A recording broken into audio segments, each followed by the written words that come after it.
உதடு, நாக்கு, வாயோட உள்பகுதி, வாயோட மேல் பகுதி, கன்னத்தோட உள்பகுதி, பல் ஈறுகள் போன்ற இடங்கள்ல நீண்ட நாட்களாக ஆறாத புண்கள் இருந்தால் பல் மருத்துவர்கிட்ட ஒரு செக்கப் பண்ணிடுங்க. காரணம் என்ன தெரியுமா? உலக சுகாதார நிறுவனம் புற்றுநோய் குறித்த எச்சரிக்கையை கொடுத்துருக்காங்க.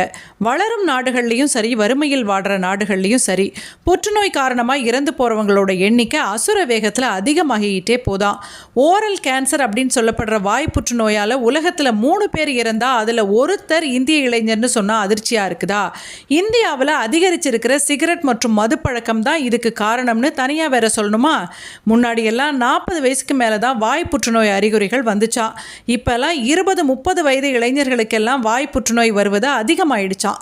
புகையிலையை எந்த வடிவத்தில் எடுத்துக்கிட்டாலும் புற்றுநோய் வர வாய்ப்புகள் ரொம்ப பிரகாசமாக இருக்குது. புகையிலையில் 50க்கும் மேற்பட்ட கெமிக்கல்கள் இருக்குதான். அது தொடர்ந்து உடம்புக்குள்ளே போகும்போது நம்ம டிஎன்ஏவையே மாற்றிடுதான்.